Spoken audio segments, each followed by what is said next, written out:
Thank you for joining. We're happy to see people logging in with us today. We have lots of folks registered, so we'll just give it a minute and make sure everybody has a chance to join in.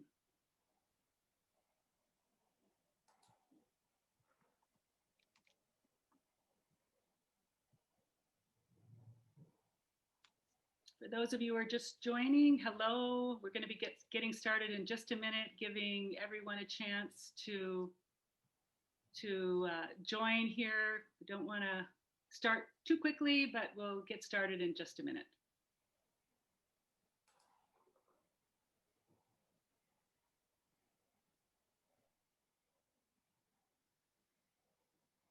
Okay. Hello, everyone. We'll just get going here, and welcome to those of you who are with us and who are just joining now. My name is Cheryl Thomas, and I'm the Executive Director of Global Rights for Women here in Minneapolis, Minnesota, in the United States. And I'm going to begin with a land acknowledgement. We are so grateful to acknowledge the Indigenous people of the lands we are on today. Even though we're meeting in a virtual space, it's so important for us to recognize that we have and continue to benefit from the occupation and really the theft of this land since before the United States was formed as a nation. Global Rights for Women's offices are located in Minneapolis, Minnesota, as I mentioned, and we have staff throughout Minnesota. And I acknowledge that we are on Dakota and Anishinaabe land. We recognize the historic discrimination and violence that have been inflicted on Indigenous people globally. So please join us now in a moment of reflection to acknowledge that harm, past and present, and think of ways, consider how you can join the effort to dismantle the continued oppression of Indigenous communities and restore justice throughout the world. Also, since people are joining us from throughout the world, if you'd like to put something in the chat about the Indigenous lands you are on, please do so. We really welcome that. So again, thank you so much for coming to Global Rights for Women Conversations series, Valiant Voices. I'm Cheryl Thomas, pronouns she, her, and will be today's moderator. I'm the Executive Director of Global Rights for Women, an organization we founded in 2014 with a laser focus on working with partners around the world to achieve systemic and legal reform to ensure women and girls' human right to be free from violence. Valiant Voice is a conversation series created by Global Rights for Women just this year during the COVID pandemic. And we feature human rights advocates and survivors addressing injustice and understanding the intersectionality of oppressions and disrupting oppressive systems that cause harm. So the series features the stories of powerful leaders creating change in their communities and around the world. We're live streaming on Facebook today, and we welcome your comments there or in the chat on Zoom. We have so much to talk about, but we do want to leave time for questions. So do include those in the chat. My colleague, Pat Cumby, will be monitoring the chat, and after the conversation, with Erin and Jess and Andrea, we'll be taking questions, and we'll also be sending out after the event a link with the recording. So I'm going to introduce all of our guests right now. I am just beyond delighted and so honored to introduce you to these three amazing panelists. I'll start with Jess Braverman. She's the legal director at Gender Justice, wherein she ensures their litigation strategy not only promotes the dignity of their clients, but also advances a systemic mission to remove barriers to gender equality. Jess came to Gender Justice from the Hennepin County Public Defender's Office, and after representing hundreds of clients in felony matters in the 4th District, she spearheaded the office's special litigation unit, where she focused on racial profiling in policing. We are really honored to have you, Jess. Thanks for being here. And yes. And Erin Maye Quade is the advocacy director at Gender Justice, where she works to advance justice through public education, legislative outreach, strategic partnerships, and coalition building. It is so important for us, those of us working on human rights. We can't do it alone. She's a former Minnesota state representative who was first elected to the Minnesota House of Representatives in 2016. We were really delighted to feature you, Erin, at our 2017 annual event at Global Rights for Women. There in the legislature, she quickly established herself as a candid and fierce advocate for Minnesotans, championing paid family leave, expanding access to affordable childcare, addressing gun violence, and so much more. Thank you for all that work on laws, Erin. In 2018, Erin founded the Childhood Hunger Caucus. And in 2018, Representative Maye Quade became the first LGBTQ person and among the youngest to be endorsed as the DFL candidate by the DFL as the candidate for lieutenant governor. Wow. And wonderful. So, and Andrea Jenkins, thank you so much for being with us here today. We are just so honored. Andrea is the vice president of the Minneapolis City Council. She's a writer, performance artist, poet, and transgender activist. And she's the first African-American openly trans woman to be elected to office in the United States of America. Wow. Just wonderful. That's just incredible to say that. Jenkins moved to Minnesota to attend the University of Minnesota in 1979 and worked with the city council for 12 years before holding your leadership office. I think I've got that right. She is a nationally and internationally recognized writer and artist, a 2011 Bush Fellow to advance the work of transgender inclusion, and the recipient of just numerous awards and fellowships. Too many to take up her time here right now. Honestly, we want to hear from her. In 2018, she completed the Senior Executives in State and Local Government program at Harvard University. So welcome, welcome, Andrea. Thank you. Yes, and you are, we are going to start it now with questions for each one of you, but as we've talked about before when we prepared, please jump in. I know you all have so much to say and share with our participants. So we just really welcome the discussion.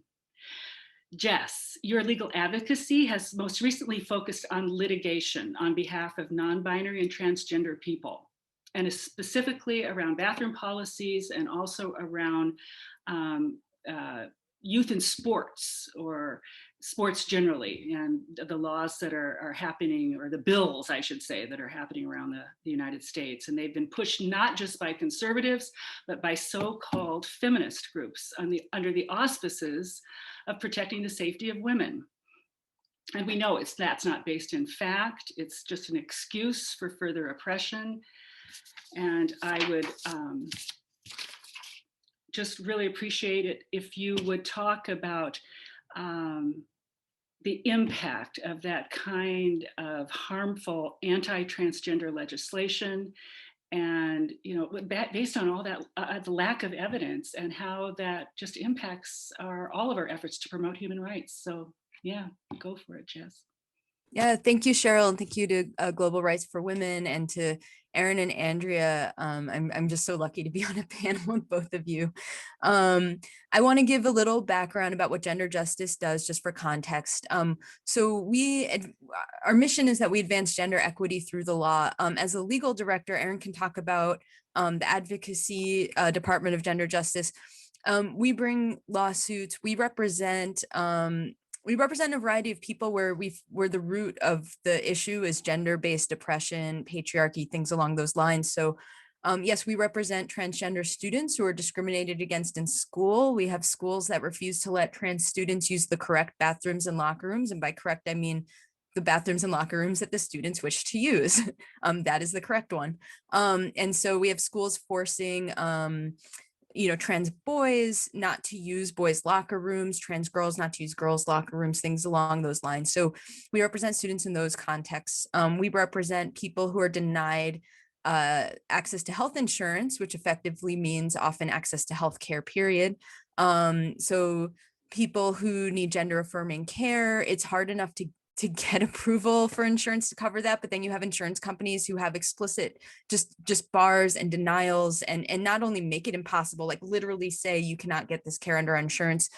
We've brought lawsuits for that and have been successful. But we also represent, we represent an abortion fund, the First Unitarian Society, and 2 providers against the state in an abortion lawsuit.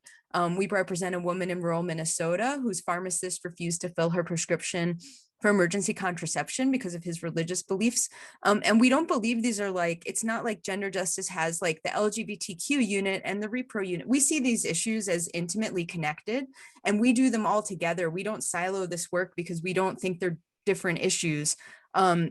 They might require different or more nuanced competencies, but they're not like separate issues that you can deal with in a bucket. And I think the fact that we separate these issues out is part of the problem in itself.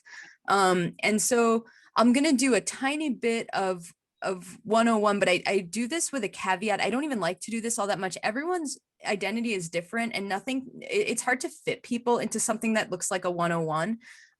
So I'm going to do this just so that folks understand what I'm talking about and have a kind of base level understanding, but I don't want the takeaway to be like, if I meet someone, I understand from Jess's 101 that like, this is their identity, listen to folks, listen to what they say, listen to it from them. I just want to make sure people can kind of understand basically what I'm talking about as I talk. I hope that makes sense.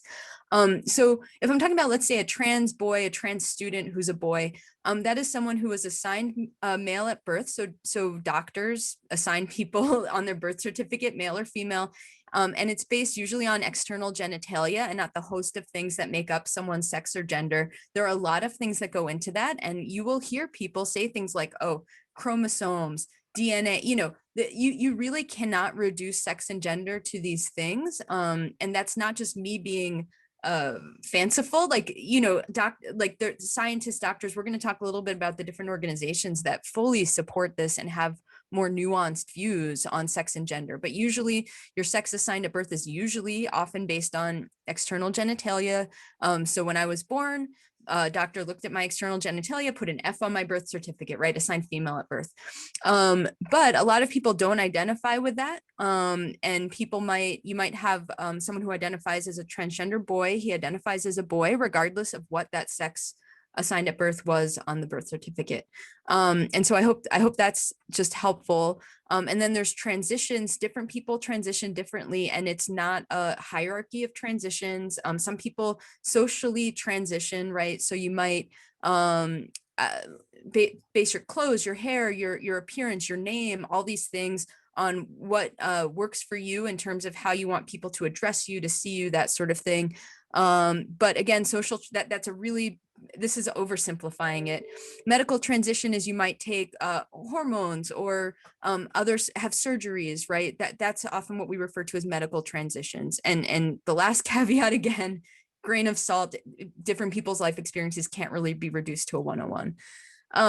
So across the country right now, we're seeing attacks in state legislatures targeting transgender youth. And I want to talk about these bills, who's pushing them, what their goals are, and all of that. But I first just want to make sure that we're clear on something. Transgender youth are being painted as like a new fad. We're hearing phrases like rapid onset gender dysphoria, experimental treatment. And I just want to be clear, like, just because something sounds new to someone doesn't mean it is new. Transgender youth are not new. Medical care for transgender youth is not experimental or new or like something doctors are unsure of. Transgender youth and transgender people have been around for a very, very long time. And I do a little bit of a disservice. Can I say since the beginning of time, Jess? Yeah, absolutely. And the right, it's all a construct, right? And there's people who could do a much better job than me in talking about the impact of like colonialism in really cementing these male female gender roles. But yeah, thank you, Andrea. Absolutely. Like it's people have lived their lives, and then what's happened is like people have come along and categorized people, and it doesn't work. And gender goes in and out too. I mean, many times they haven't been so oppressed as we're experiencing right now. Would you say that, Jess? Yeah, I So- mean, it depends, right?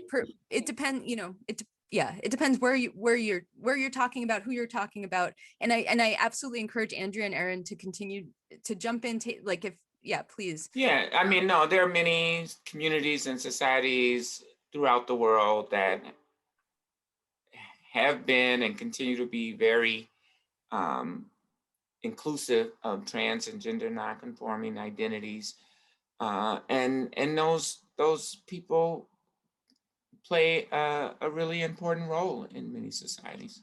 Yeah. And then there's the extreme where we have 69 countries in the world that now criminalize same-sex relations or other forms of gender expression, and 7 that provide the death penalty for that.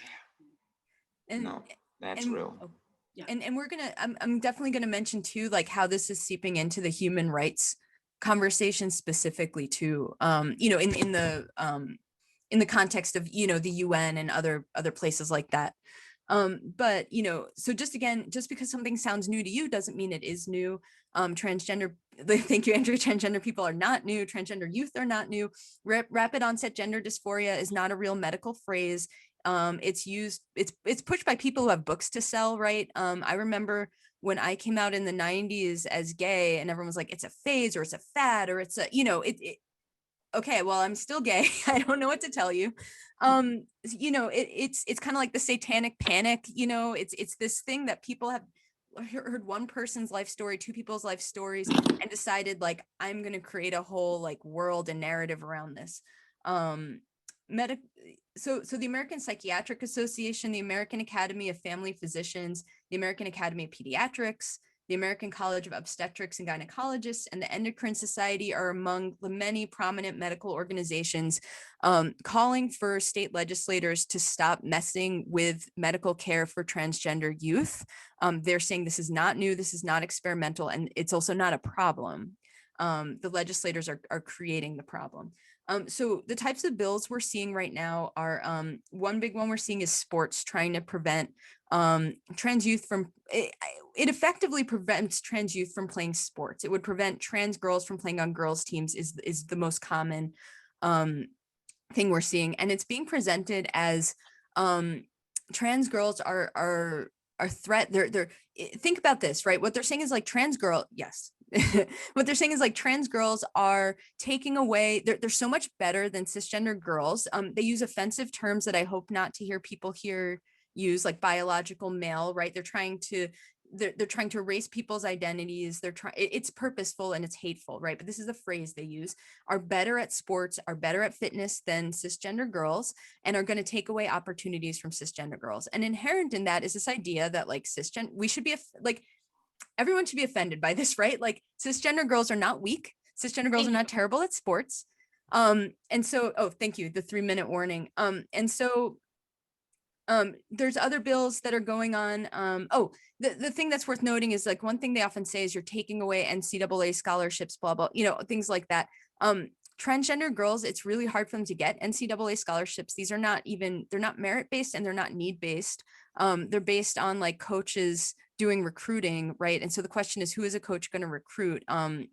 Coaches are unfortunately not recruiting transgender girl athletes. And despite the fact that trans inclusion we've had trans inclusion in the Olympics, the NCAA, Minnesota High School League, right? Trans inclusion in sports is not new, but it's being painted as a new thing that's going to tear apart women's sports. But we know from experience that has not happened. It will not happen. And even if it did, it's not an excuse to be discriminatory. It means we probably need to change how we do sports. We see a bill is making it a felony to provide gender affirming care for youth, calling any parent who gets gender affirming care for their child a child abuser, and forcing them to go through CPS proceedings. We saw the governor of Texas get involved in a private custody matter between 2 parents, siding against the mother and calling CPS on her for getting gender affirming care for her child. We also see, like, if any school mentions an LGBTQ person or issue, that they have to give the parent 30 days to opt out. We've seen laws that would require schools to report any child who is gender nonconforming, which is like all of us. I don't know, like it's certainly me. I don't know what it's just pretty awful. So what I want folks to look out for, and this is appearing in the human rights world as I think they're referring to it as things like sex-based rights. And then they're referring to gender ideology, as though this isn't like people's lived lives. It's like a philosophical thing that's being pushed on kids. And that's just absolutely not true. So those are some buzzwords I'd like folks in the human rights world to start looking out for. Like sex-based rights, I mean, think about it. Who wants that? Who wants to be defined by their like genitalia and have that limit how you live your life, right? But there's people who are under the banner of feminism saying this is what we want, and what it is just transphobia. And so I'm hoping when you know, with what limited time I have, I just want to really urge people to listen for these kind of dog whistles. This idea that anything about trans inclusion, this idea that anything about reducing discrimination is harmful to cis women. Usually it's actually that effort that's harmful to cis women, because it pushes cis women into certain roles. It limits what you can and can't do. And these bills are being pushed both nationally and internationally by groups like the Alliance Defending Freedom and others who are anti-reproductive rights, anti-bodily autonomy. They're Christian supremacists. They're white supremacists. So, you know, if you really look closely at the ideas they're espousing, they want everyone to live a very certain way. So, just take it. I hope that's a. To you forever, Jess. No, I'm done. Thank you so much. And you know, when you say, you know, internationally, it's so true. We see in our work. We talked about the Istanbul Convention, which is this really strong treaty on violence against women that's just being rolled back, and the issue is gender, and it's completely an anti-gender. It's not about protecting women at all. Gender ideology is being demonized or that's how they're characterizing this whole movement to take back this powerful treaty, their commitments to the powerful treaty in countries around the world. So I'm so grateful to you. I'm so grateful for your use of the law. Andrea. Well, I wanted to just kind of comment a little bit on Jess's talk about trans athletes, etc., and just how disingenuous the argument is that you know, women athletes are being somehow disadvantaged by trans athletes. First of all, trans women are women, so let's start from that premise. But you know, the treatment of just women's sports is abysmally unequitable, as we saw just in the most recent NCAA tournaments, where women's athletic facilities were at best 1/8 of the male facilities. Women athletes are still fighting for equal pay. They are paid 1/8 of the salaries that male athletes make in professional sports. And we're talking about professional athletes. And so the disingenuousness of this, you know, equality in women's sports is just really mind-boggling and very much gaslighting, in my opinion. Right. Yeah. Right. Thank you for that, Andrea. Erin, let's go to you for a minute. You've been such a strong proponent of body autonomy and reproductive justice and a framework developed by Black women with the 4 principles: the right to have a child, the right not to have a child, the right to raise children in safe and thriving communities, gender freedom, and bodily autonomy. Talk about how, please, Erin, one's own reproductive destiny is so directly linked to the conditions in a community, and how it's so key to the liberation of women.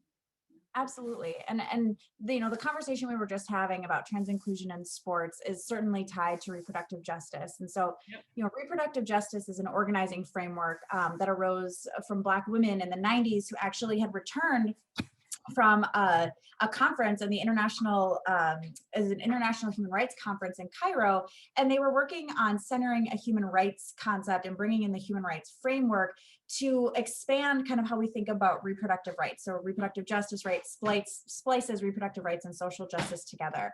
And it analyzes the ability of a person to determine their own reproductive destiny and how that's linked directly to the conditions of their community. And it makes it so that, you know, the way we talk about abortion sometimes is like about choice, right? I'm pro-choice, my body, my choice. And that really, that false narrative offers up abortion access as like an equal and opposite choice to carrying, determining, giving birth.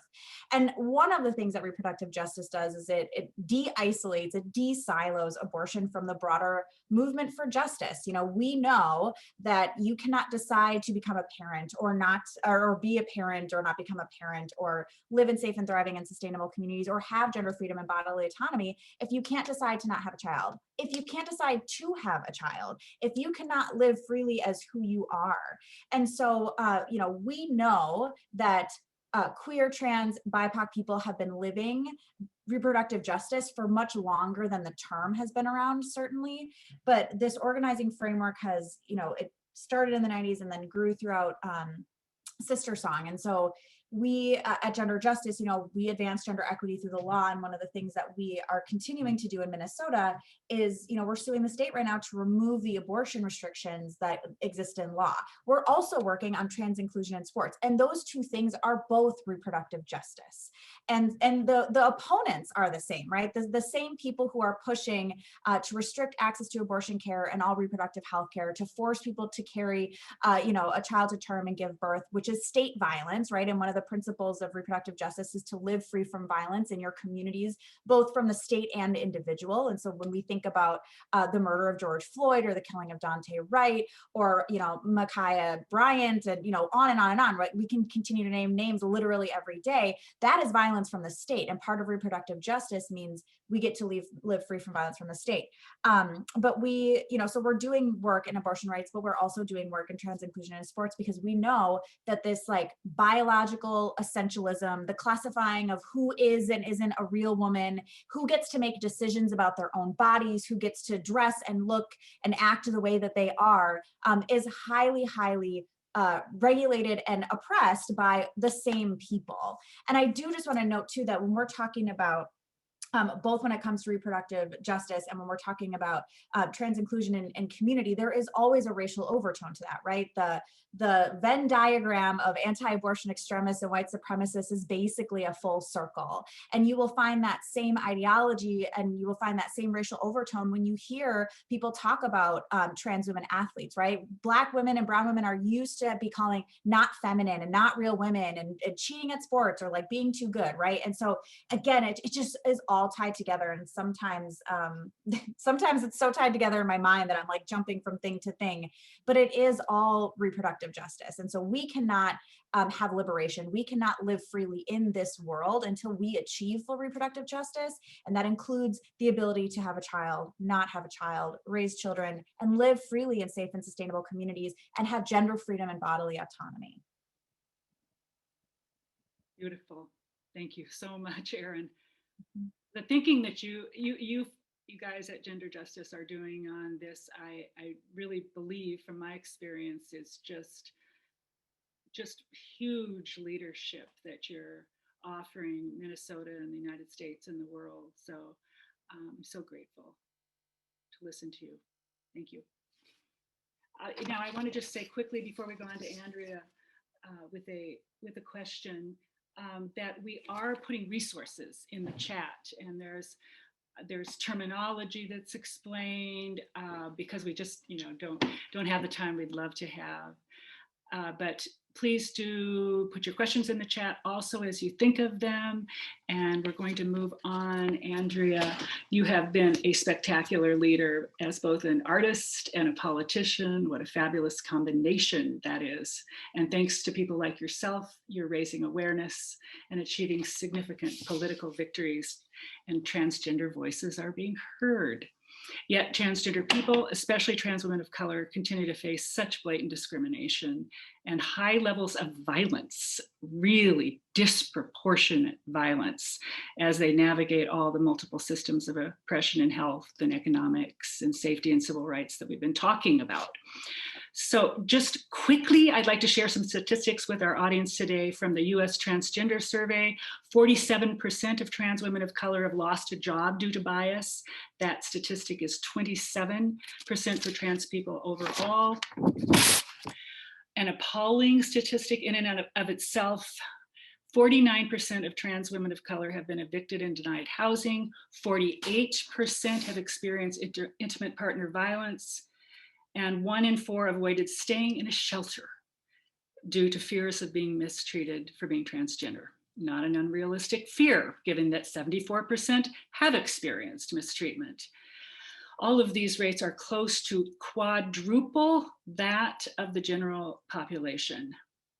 And we know, all of us know in this work, that statistics about violence are almost always underreported, and because of fear and safety and shame and all these things that we know.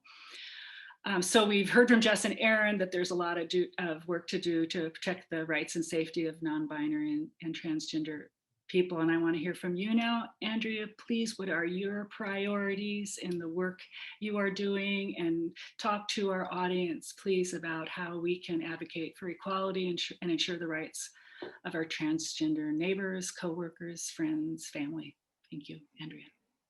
Yeah, thank you so much, Cheryl, and to the Global Rights for Women organization, as well as, just so honored to be on this panel with Erin and Jess from Gender Justice, and really the frame that Gender Justice puts on gender rights. It does not exclude or separate, as Jess mentioned early on in their comments.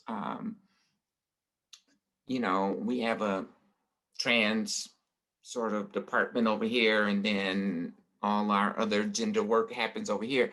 It's intersectional, and that is also from a Black women's feminist framework, that none of us live single issue lives, right? We all have multiple issues, and certainly that is a reality for trans and gender nonconforming people, and even more so for trans and gender nonconforming people of color.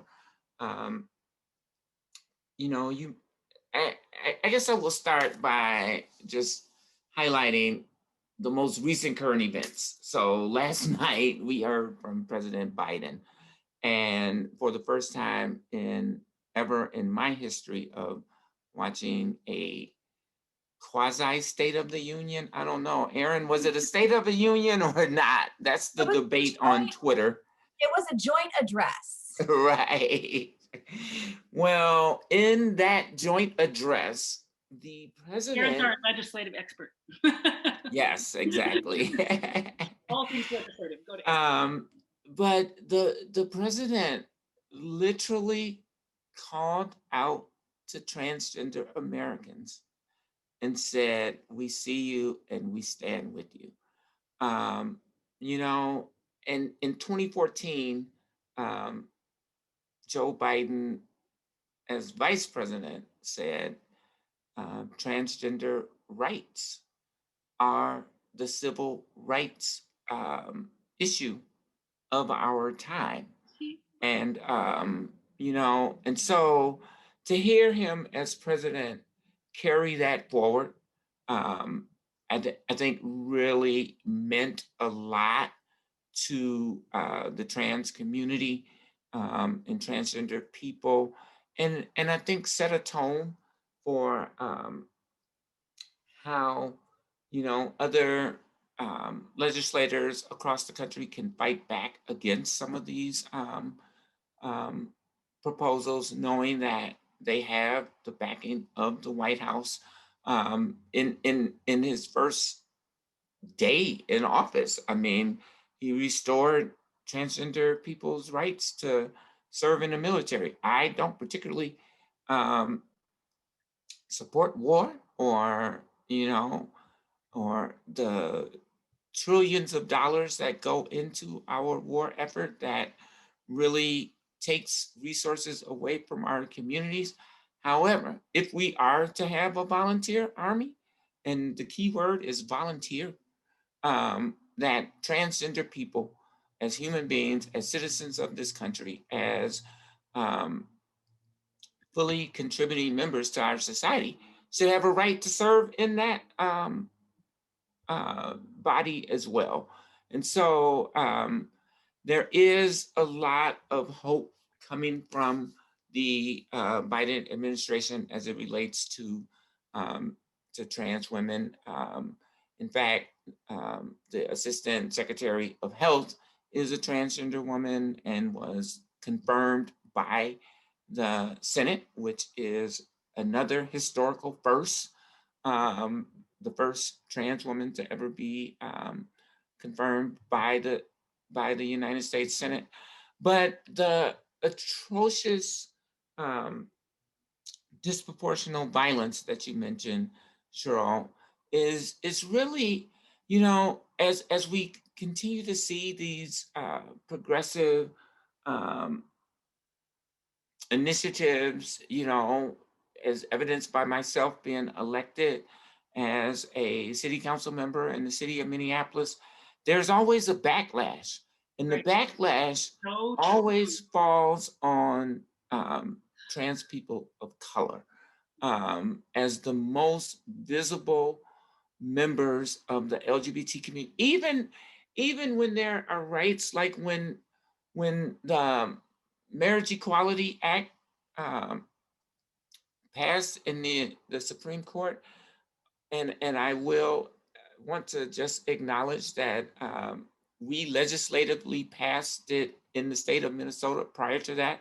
Thank you, Representative Erin Maye Quade, for helping to bring that into fruition. But even with that, the backlash was not necessarily against LGBT or LGB people per se. It was trans women of color who really took the brunt of the backlash. And that is always because we're... Say more about that, would you, Andrea? Well, I just think we're, the most visible. I mean, I'm Black. Yeah. I'm 6'2", which is kind of a reality for a lot of trans and gender nonconforming women, and so we really stand out, and then are more susceptible. The issues the statistics that you talked about around housing, around employment, around access to education, those again are interrelated with race, right? And so Black and brown people, undocumented people are already experiencing inequities in our culture and society. And then you layer on gender nonconformity or a different gender identity than what was assigned at birth. And people have even more burdens on there and become more susceptible to the violence. I really absolutely believe that that housing, access to housing, access to employment are the main reasons why trans and gender nonconforming women of color are suffering from so much violence, which is why my work is around really trying to create housing opportunities, stable housing opportunities, and job training opportunities for trans and gender nonconforming people. And so I've been working with the Minnesota Transgender Health Coalition to build and create housing opportunities for trans and gender nonconforming people. I'm working with our training and employment division at the city of Minneapolis to create and develop trans-specific job training opportunities, because those just do not exist in our community. They do in other communities, Washington, D.C., Los Angeles, San Francisco. They all do a really great job at addressing some of those issues. And so we need to bring that to the forefront here in Minneapolis. We do have, I was, in my many years of working in City Hall, as you noted, Cheryl, we were able to 8 years ago start the Transgender Equity Summit, Right. which is a community event aimed specifically at the trans and gender nonconforming community throughout the state, to really talk about what resources are available to provide support, to provide networking opportunities and community building opportunities. One of the challenges with trans and gender nonconforming people is that they are really isolated in many ways. And that has changed over time as the popularity of the internet and social media has grown. But still, there is a lot of isolation, particularly in rural communities. And so this Trans Equity Summit is an opportunity for people to come together and learn from other trans and gender nonconforming people. It's also an opportunity for allies to get involved and understand some of the issues and pressures that are impacting the trans and gender nonconforming communities. We try to host a job fair in conjunction with that event. And Gender Justice has been a co-sponsor of the Transgender Equity Summit in the past. So I definitely want to say thank you and look forward to a continuing relationship in that regard. And hopefully we can include the global rights for women in sponsorship of that work as well. And so, I see in the chat, the project that I was able to initiate at the University of Minnesota, and that I'm really proud of. It's probably one of the proudest things I've done in my life. And, that's, right up there with being elected to represent my community in these most pressing and dire times. To be an elected official right now, it's a really tough job. Oh, but I can imagine.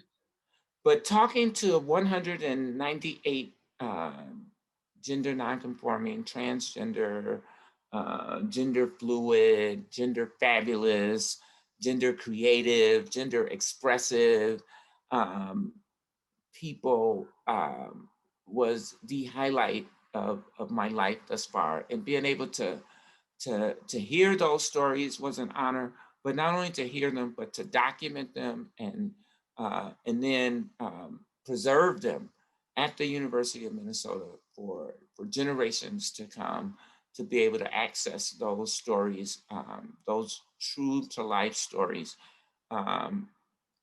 of the, Jess, you talked about how diverse the trans community is. This project represents that diversity fully. In terms of ethnic diversity, it was over 55% people of color, which is unheard of in, almost any kind of survey work that happens. But, we had disabled trans people. We had ages ranging from 18 to 93. Somali trans people, undocumented trans identified people. So the diversity of that project and the diversity of thought that was captured in that project is a resource that I will continue to be proud of for years to come. Thank you for that, Andrea. If we want to take some questions, we have to stop here. So huge thanks to Andrea. For, not only your being here with us today, but also just the incredible work you've done. Thank you so much. You're very welcome. I just want to say one quick thing, just the human right to self-identification, just in the integrity of all peoples. When we're oppressing, if we can lift the oppressions of the most marginalized, it will lift all of us. Absolutely. This way, I think this is the power of the work that you're all doing, and I'm so grateful. Yeah, thank you all. We have some nice comments in the chat about being a fantastic panel. There's a great question, Jess and Erin. How does gender justice share its lessons learned and expertise with those in other countries? Like this. Like this. Jess and I have only been with gender justice for 2 years. So the first I'll say is that, I have done a few panels with like international panels, and I certainly think that our groundbreaking legal work serves as a model for ways to use the law to expand protections to LGBTQIA women and femmes. But Jess, I'll let you, because you unmuted too, but that's all I have. We're still state-based, we're trying to like expand to the region. So yeah, so if you like what they're saying, reach out.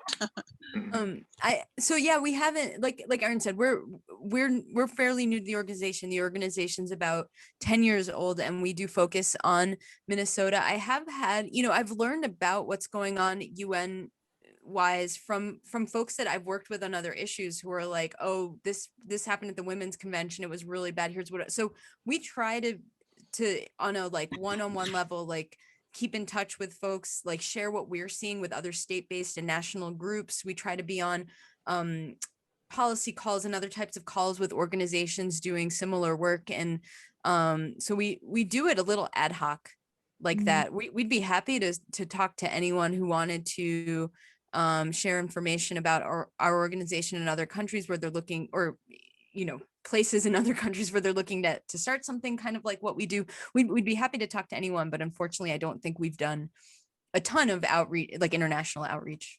Not proactive. Double your staff. Yeah. So much work to do. Well, we're definitely at the end of our time, and I wish we could take more questions. I know that we have a special treat from Andrea, so Cheryl. Yes. So we're just so grateful. As I said before, I don't want to go on and on, but I just can't tell you how grateful we are, and all to all our participants for being here. And I also want to thank my colleagues Pat and Nazfa Wazirzadeh for all their work in making sure these things go smoothly for us with our Valiant Voices conversation series. There's lots of links in the chat. You can Google gender justice, support Andrea, support Global Rights for Women. Your contribution to us contributes to advocates working around the globe, centering survivors' voices as a means to achieve systemic and legal change on violence against women and girls. And now Andrea is going to share with us a poem. Thank you, Cheryl. Thank you so much. And before I jump into the poem, I do want to just answer a question in the chat about the benefits of racial equity assessment tools. Yes, they work. At the City of Minneapolis, we use a racial equity impact assessment to be completed for every decision that we make. Every dollar that we spend. I think they are fabulous, and I think every organization should be using it as they're making decisions about how resources are distributed in their communities. The poem I'm going to share is called A Requiem for the Queers, or Why We Wear the Color Purple. It is from my book titled The T Is Not Silent, which is available on Amazon. And A Requiem for the Queers, or Why We Wear the Color Purple. We wear purple because all queers deserve a royal crown. Because it speaks volumes to those who claim they are colorblind, and it connects us to an ancient cultural legacy. We wear purple because Marsha P. Johnson and Sylvia Rivera, two stars, street transvestite action revolutionaries, wore purple when they marched at Stonewall.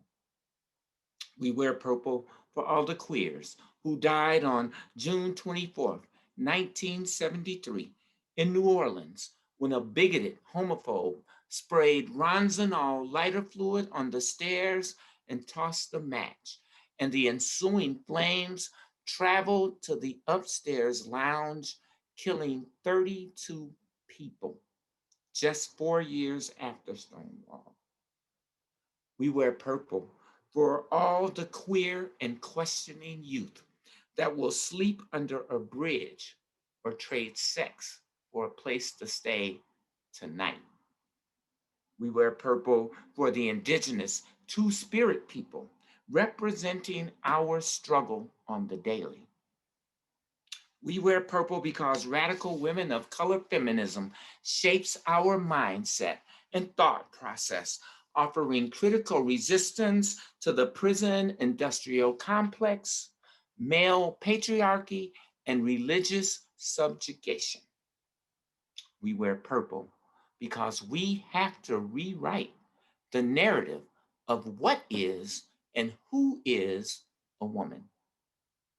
We wear purple because the intersections of race, class, gender, and sexuality is the street we live on, and we can't move even if we wanted to. We have to act against what is considered normal. All of y'all can go out and get married now, but I can't even vote because my ID does not match up to the person standing in the ballot box. All of y'all can go out and get married now, but I still have to suffer a urinary tract infection because I can't go to the bathroom in some public spaces.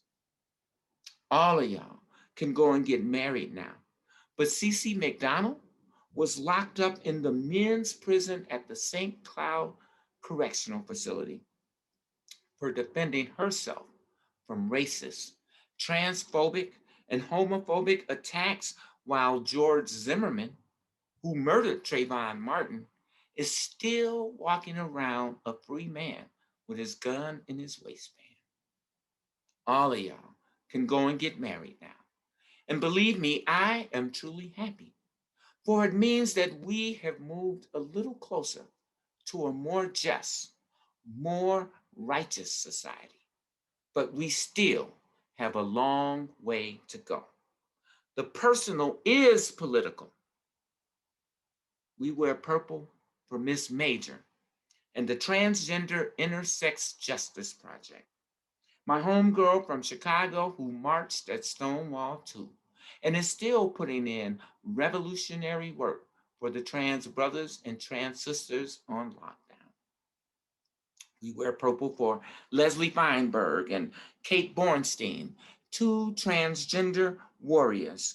We will never forget what they taught us about who we are and what we are, and how beauty is our birthright too.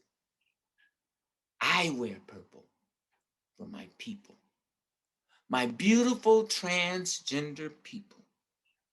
And what if love was the most powerful word in the ethos?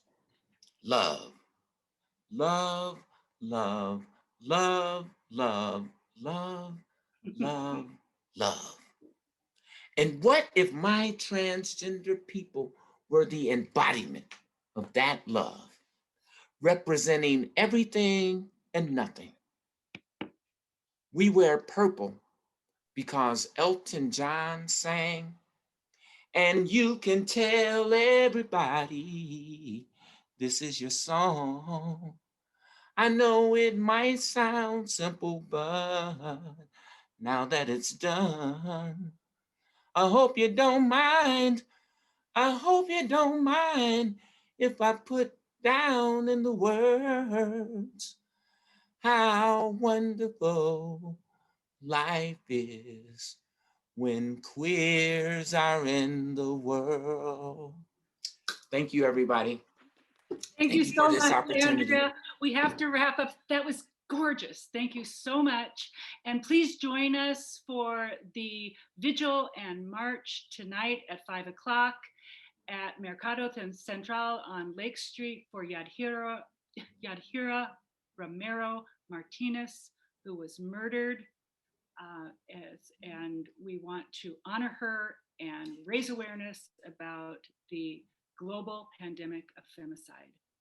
Please join us tonight. Thank you all so much. Thank you. Thank you.